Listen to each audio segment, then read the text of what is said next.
What's up et catch addict et bienvenue dans cette nouvelle vidéo, c'est Jimbo et je serai votre commentateur aujourd'hui. Et aujourd'hui mes chers amis catch addict, on se retrouve pour les résultats du SmackDown du 28 janvier 2022. Le dernier SmackDown et surtout le dernier show avant le Royal Rumble. Et donc je vous rappelle mes chers amis catch addict que le Royal Rumble n'aura pas lieu la nuit de dimanche à lundi, mais aura lieu cette nuit sur le WWE Network animé par nos chers Christophe Ajus et Nadir Mohamedi. Mais pas que, car en effet je vous donne rendez-vous sur Twitch autour de minuit pour nous préparer déjà dans un premier temps au Royal Rumble et après participer au live réaction du Royal Rumble. Donc pour ceux qui ne connaissent pas ma chaîne Twitch, vous avez le lien en description de cette vidéo. Mais sur ce, trêve de blabla, let's go!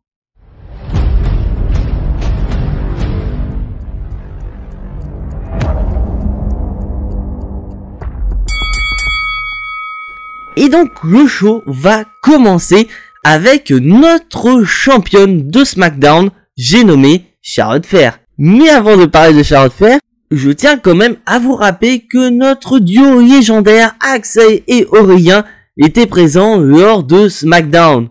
Et donc bien sûr ces derniers seront présents également au Royal Rumble. Et en parlant du Royal Rumble, et donc Charlotte Flair va nous rappeler qu'elle fait effectivement partie de ce Royal Rumble match et que pour elle non seulement elle est la favorite de ce Rumble, mais qu'elle va le gagner. Parce que tout simplement pour elle, il n'y a aucune catcheuse qui est à son niveau et qu'elle va éliminer 29 superstars pour remporter Rumble et ainsi choisir son adversaire pour WrestleMania.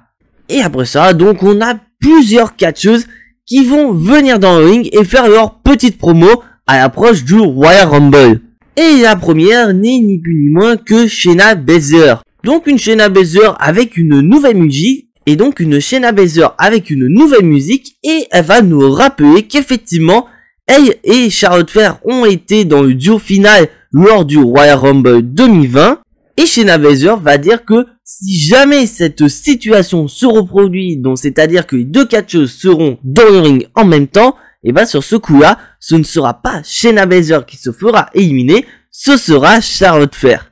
Et après ça, on a Aaliyah qui arrive, une Aaliyah toute excitée parce que c'est son tout premier Royal Rumble match et elle espère pouvoir faire une dinguerie. Et d'ailleurs, une Aaliyah qui porte le slogan Aaliyah Sweet 17 sur son t-shirt. Bon, bien sûr, ce n'est pas une référence au légendaire Austin Sweet 16 de notre cher Hall of Famer Stone Cold Steve Austin qui détient le plus grand record de l'histoire du Royal Rumble, dont vous pouvez aller voir mon top 5 pour découvrir de quoi je parle. Et non, parce que c'est référence au fait qu'Aaliyah détient le record de la victoire la plus courte en 3 secondes 17. Et en parlant de records, nous avons la femme qui détient 3 records à son actif à la WWE, Natalya, qui va arriver. Et cette dernière va nous rappeler effectivement qu'elle détient 3 records et qu'au Royal Rumble, elle compte en avoir un 4e. Après, on a Shoxi, voilà, qui taque tout le monde en disant, voilà, nous avons une belle brochette qui fait que de CAPT, mais en fait, vous êtes pas moi, en fait. Et là où WWE, est-ce que c'est un joli coup ou un coup d'abruti? On ne sait pas. Nous avons Sasha Banks qui fait son retour et qui va confronter toutes ces femmes dans le ring. Et donc après ça, ça part en bagarre et ça va se terminer avec une confrontation entre Sasha Banks et Charlotte Flair. Et donc cette confrontation va se terminer par une victoire de Sasha Banks qui va faire passer Charlotte Flair. Corde à linge et il passe par-dessus la 3e corde. Donc pour moi, est-ce que c'est une super idée de la WWE nous faire venir Sasha Banks avant le Royal Rumble ou est-ce que c'est une débilité? Donc pour moi personnellement, c'est complètement débile d'avoir fait ramener Sasha Banks lors de cet épisode de SmackDown. Parce que en effet, déjà dans le Rumble féminin, il ne va pas y avoir énormément de surprises. Et donc c'est vrai que c'est génial de voir Sasha Banks revenir beaucoup plus tôt que prévu. Parce que à la base, Sasha Banks devait rater le Royal Rumble. Mais ça aurait été peut-être plus intéressant que la WWE laisse le mystère autour de Sasha Banks jusqu'au Royal Rumble. Parce que là, après cette séquence qu'on a vue entre Charlotte Flair et Sasha Banks, on sent que la WWE prévoit pourquoi pas une confrontation entre Sasha Banks et Charlotte Flair à WrestleMania. Donc il est fort probable que ce soit Sasha Banks qui va éliminer Charlotte Flair du Royal Rumble match. Mais d'un côté, on sent que WWE n'avait peut-être pas trop le choix de ramener Sasha Banks lors de cet épisode de SmackDown. Pour les audiences, bien sûr. Parce que, bien sûr, je vous rappelle que c'est le dernier SmackDown avant le Royal Rumble. Donc, qui dit dernier show avant un PLE, il faut créer de la hype. Motiver les gens à acheter un abonnement au WWE. Motiver les gens à acheter un abonnement au WWE Network pour pouvoir regarder le Royal Rumble. Donc, de ce fait, tu ramènes du star power, notamment du côté de SmackDown, qui est quand même en gros PLS du côté féminin. Donc, tu nous fais revenir Sasha Banks qui a le feu vert et voilà, tu crées une possibilité de rivalité entre Sasha Banks et Charlotte Flair, sachant qu'on sait très bien que les deux catcheuses ont un passif et que les deux nous ont proposé une des plus grosses rivalités féminines depuis plusieurs années. Et maintenant, on va passer au premier match de la soirée, un match tag team opposant Cesaro et Ricochet face à Sheamus et Ridge Holland. Et donc c'est un match qui est incomplet. Car je vous rappelle que nous avions déjà eu ce match tag team lors du kick-off de Day One. Sauf que malheureusement, Ridge Holland s'est pris le genou de Ricochet en perdant la gueule et il s'est pété le nez. Donc c'est un Ridge Holland avec un masque à effigie du masque qu'avait Sheamus à un moment donné. Et vous allez voir que le masque il va vraiment servir à quelque chose. Donc en soi le match est plutôt bon. On a vraiment un Ricochet qui est génial dans le ring et malheureusement qui est toujours sous-utilisé à la WWE. Une confrontation entre Sheamus et Cesaro qui est toujours génial malgré le fait que ces derniers ont quand même été en équipe avec The Bar et que le retour de cette rivalité Sheamus-Cesaro m'excite énormément. Et donc le match va se terminer avec Ridge Holland qui va se servir de sa protection comme une arme en mettant un énorme coup de boule à Cesaro. Et donc suite à cela, Ridge Holland va enchaîner pour la victoire. Et donc Ridge Holland et Sheamus remportent ainsi cette confrontation. Et donc on peut se demander quelle va être la suite pour Sheamus. Car en effet on constate que Sheamus remporte depuis pas mal de temps beaucoup de combats. Donc on peut supposer que Sheamus aura peut-être pourquoi pas d'ici quelques semaines une opportunité pourquoi pas pour le titre de champion intercontinental. Mais sur ce, joyeux anniversaire Sheamus. Et là, on va passer à un match qu'on attendait tous, mais qu'on avait un petit peu peur de la magouille. Le match opposant Sonya Deville à Naomi. Et avant le match, on a vu Sonya Deville qui était en train de checker l'arbitre de ce match en disant qu'effectivement l'arbitre travaille pour Sonya Deville et elle demande à ce dernier d'être impartial. Donc est-ce que ça sentait la magouille dès le début du match? Parce qu'on sait très bien que à chaque fois qu'on a cette confrontation entre Sonya Deville et Naomi, il y a toujours de la magouille. Et donc on va passer au match. J'ai été un petit peu indécis au début. Parce que on sent quand même que Sonya Deville n'a pu catcher depuis pas mal de temps. Parce que je tiens quand même à vous rappeler, mes chers amis catch addicts, que le dernier match de Sonya Deville à la WWE, c'était lors de SummerSlam 2020 face à une certaine championne de NXT, Mandy Rose. Donc ça date depuis un petit moment et ça se ressent dans le match. Mais bon, après, petit à petit, le match a commencé à gagner en intensité et surtout qu'on avait les fans qui étaient à fond derrière Naomi. Parce que là, on voit que Naomi, elle veut en finir avec Sonya Deville et son abus de pouvoir.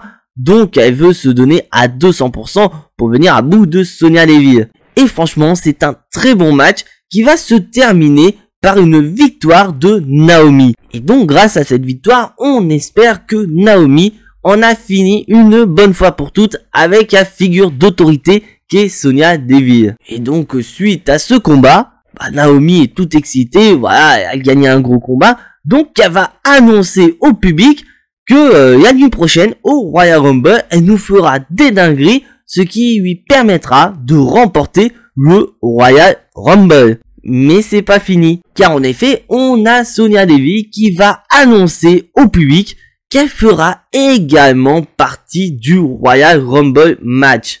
Donc franchement, je m'attendais à autre chose. Parce que en effet, on a vu souvent des rivalités entre un catcheur et la figure d'autorité. Donc référence notamment par exemple à Roman Reigns contre l'autorité, où à la base l'autorité a tellement abusé de leur pouvoir qu'ils ont donné le numéro 1 à Roman Reigns. Donc vraiment je m'attendais à ce petit cas de figure de la part de Sonya Deville qui veut vraiment mettre des bâtons dans les roues de Naomi en utilisant son pouvoir d'officiel, donc ça aurait été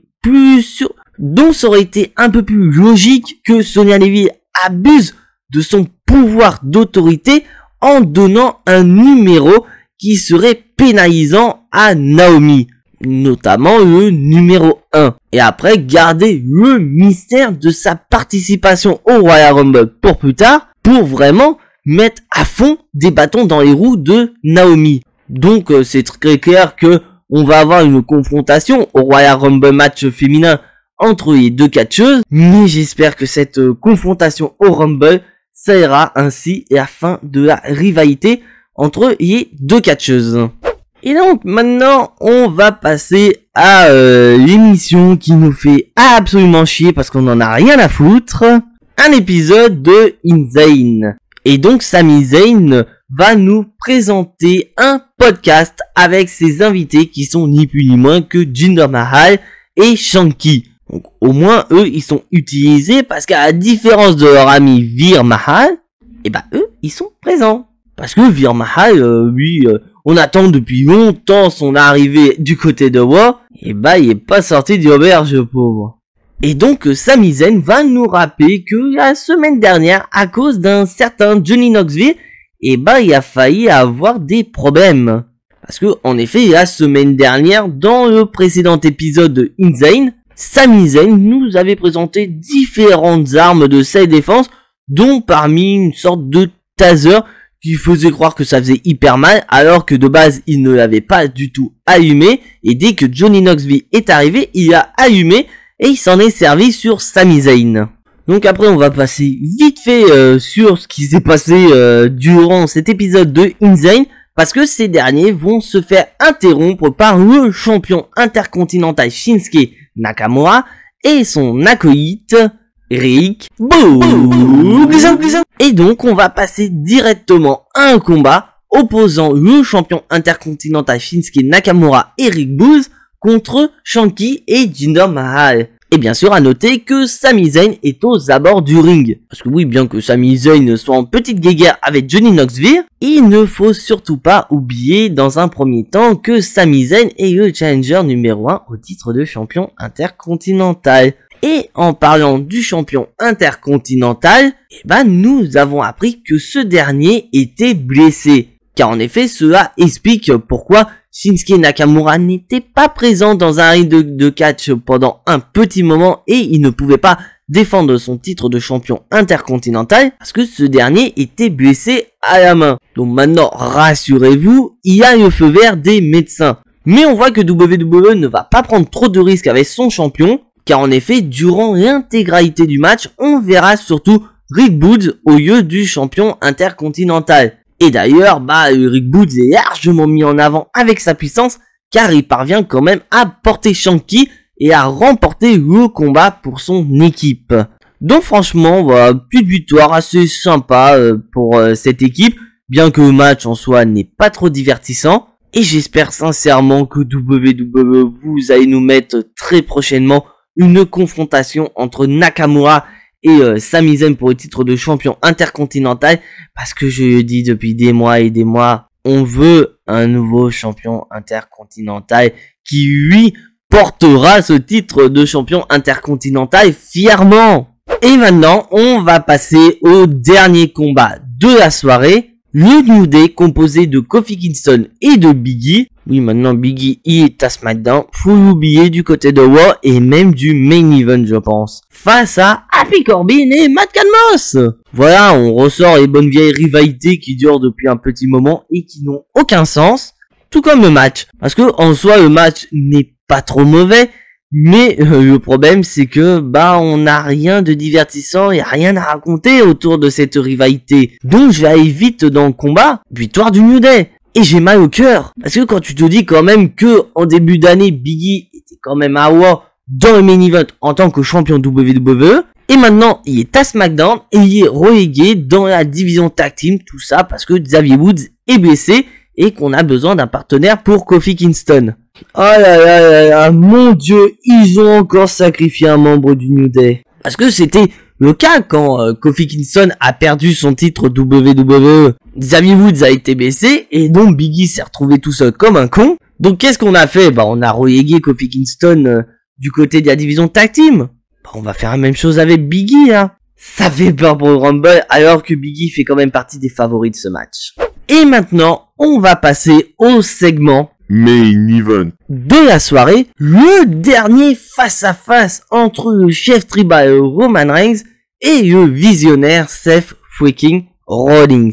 Et donc un aura mais monumental entre Seth Rollins et Roman Reigns. Et d'ailleurs on peut le voir avec Axel et Aurélien qui sont surexcités à l'entrée de Seth Rollins. Et en parlant de Seth Rollins, ce dernier va nous rappeler que la semaine dernière, Roman Reigns a fait disqualifier les Usos, ce qui a entraîné le bannissement des Usos durant le match au Royal Rumble. Et donc Seth Rollins va remercier Roman Reigns et ce dernier va se justifier en disant, quitte à se faire disqualifier plutôt que son équipe prenne un tombé et n'en ressorte pas très fort, autant choisir la voie de la disqualification. Donc autant choisir la voie de la disqualification. Et là, Seth Rollins, il va tacler Roman Reigns en disant, oui, tu parles des tombées qui font très très mal, tu devrais en être un expert parce que c'est pas moi qui t'ai fait un tombé lors de WrestleMania 31 où j'ai fait le plus grand cash-in de l'histoire de la WWE et même le plus gros vol de la WWE parce que c'est là où je suis devenu champion du monde pour la première fois de ma carrière. Ou sinon, il va parler de 2016. Car en effet, Seth Rollins était revenu de blessure en 2016 et les deux catcheurs se sont affrontés à Money in the Bank en 2016, un pay-per-view qui s'est terminé par la victoire de Seth Rollins sur Roman Reigns. Donc après, bien sûr, il y a eu le cash-in de Dean Ambrose à cette époque, mais là, on parle de la rivalité entre Roman Reigns et Seth Rollins. Donc suite à cela, Seth Rollins se rappelle effectivement que à chaque fois que Roman Reigns et Seth Rollins sont dans le ring pour un match de championnat, ça va toujours au profit de Seth Rollins. Et là, Seth Rollins va parler d'un moment qui a été très dur pour Roman Reigns le lendemain de Payback 2014. Le fameux Monday Night War où Seth Rollins a démoli The Shield avec un coup de chaise. Et donc Rollins va dire que oui, mais au final ce coup de chaise t'a été bénéfique parce que regarde, sans cette coup de chaise, car sans ce coup de chaise, tu ne serais pas la plus grande superstar de cette génération, tu ne serais pas au top de la compagnie. Et là tu sens que Roman Reigns, il a du mal, il est en train de montrer ses premières faiblesses, car il va tout simplement péter un bouillon en disant à Seth Rollins que j'ai voulu pendant toutes ces années essayer de te pardonner suite à cette trahison, mais c'est trop dur pour moi, je ne peux pas te pardonner. Et après ça, Roman Reigns va se déchaîner et il va dire avec autorité, je te déteste à Seth Rollins. Et un Seth Rollins qui rigole parce que voilà, pour lui, il a touché la corde sensible de Roman Reigns et il va continuer à attaquer Roman Reigns en disant que tout ce qui touche autour de lui est une blague, donc c'est-à-dire le chef tribal est une blague, son règne de champion universel est une blague, les Usos sont une blague, et The Bloodline est une blague. Donc un Roman Reigns qui essaie de se contenir mais qui va péter un câble. Et là on a un Seth Rollins qui a dû acquérir l'ultra instinct entre deux parce que il va esquiver comme ça un Superman Punch venant de son dos. Et donc le show va se terminer avec un Seth Rollins qui est très content parce qu'il a réussi à rentrer dans Roman Reigns et un Roman Reigns qui est un peu dégoûté. Et un Roman Reigns qui a montré sa première et un Roman Reigns qui a montré ses premières faiblesses. Et donc en soi, c'était un putain de segment entre Seth Rollins et Roman Reigns. Très clairement, il dépasse largement le segment de la pesée entre Brock Lesnar et Bobby Lashley. Parce que là, franchement, c'est très bien construit avec vraiment un Seth Rollins qui tente à tout prix de semer le trouble dans le mental de Roman Reigns à l'approche de leur match au Royal Rumble. Et ce dernier parvient à y arriver parce que Roman Reigns finit par péter un boulon. Et d'un autre côté, on a un Roman Reigns qui est vraiment présenté comme quelqu'un d'intouchable sur le plan physique et psychologique depuis que ce dernier a remporté le titre de champion universel. Et là, le voir péter un boulon, montrer ses premières failles à Seth Rollins à l'approche quand même d'un match hyper important entre les deux, c'est tout simplement génial. Et donc je vous laisse revenir à mon Jimbonostic. J'avais pronostiqué une dinguerie durant ce match et je pense qu'on va toujours avoir cette dinguerie. Parce que là, très clairement, là, après ce qui vient de se passer à SmackDown, et bah l'avantage est du côté de Seth Rollins. Parce que non seulement il a quand même avoué qu'à chaque fois que les deux étaient dans un ring pour un match de championnat, ça tournait toujours en sa faveur. Et après ce qui vient de se passer, et bah ce dernier a un avantage psychologique sur le champion universel. Donc selon vous mes catch addicts, est-ce que Seth Rollins a marqué le premier point face à Roman Reigns? Je vous laisse en débattre dans les commentaires. Donc, bilan de cet épisode de SmackDown, c'est plutôt un épisode assez correct. Donc après, bien sûr, c'est le dernier épisode de SmackDown avant le Royal Rumble. Donc WWE cherche à nous donner de la hype pour le Royal Rumble. Et d'un côté, WWE a plus ou moins réussi son défi, avec bien sûr d'un côté le Royal Rumble féminin qui va tourner potentiellement autour de Charlotte Flair, vu que c'est la seule championne à aller dans le Royal Rumble match. Donc bien sûr, je ne compte pas Carmella et Zelina Vega. Et surtout avec le retour de Sasha Banks qui peut potentiellement construire une future rivalité avec Charlotte Flair à l'approche de WrestleMania. Et surtout le segment Main Event qui est une dinguerie monumentale. Et franchement, ça aurait été limite ça que j'aurais voulu voir entre Brock Lesnar et Bobby Lashley lors du dernier épisode de Raw, plutôt que de se taper une pesée et que les deux partent comme si ne rien n'était. Et là quand même on a failli avoir une grosse collision entre Roman Reigns et Seth Rollins, mais au final ça a été plus une guerre psychologique qui a été remportée haut la main par le visionnaire. Et donc pour moi, pour être honnête, c'est ce match là que j'attends le plus par rapport au match Brock Lesnar contre Bobby Lashley. Est-ce que vous êtes de mon avis et catch addicts? Les commentaires sont ouverts. Donc voilà, c'est tout pour ces résultats de SmackDown. Si bien sûr tu n'es pas abonné à la chaîne, je t'invite à t'y abonner juste ici, à activer la petite cloche pour être notifié des prochaines vidéos et surtout lâcher un maximum de pouces bleus qui font énormément plaisir à la chaîne. Et donc on se retrouve ce soir sur Twitch pour quand même Et donc on se retrouve ce soir sur Twitch dans un premier temps pour un petit kick-off. Et après pour le live réaction du Royal Rumble 2022. Et d'ailleurs, spoiler alert, je ne serai pas tout seul lors de ce live réaction. J'aurai bien sûr ma petite équipe qui fait énormément plaisir. Et concernant YouTube, on se retrouve demain pour les résultats du Royal Rumble 2022. En espérant pourquoi pas avoir une dinguerie durant ce PAE. Mais en attendant, soyez tous très fiers d'être des catch addicts. Et n'oubliez pas que le catch c'est la vie, le catch c'est la meilleure chose qui soit, le catch vie. C'était Jimbo et à la prochaine.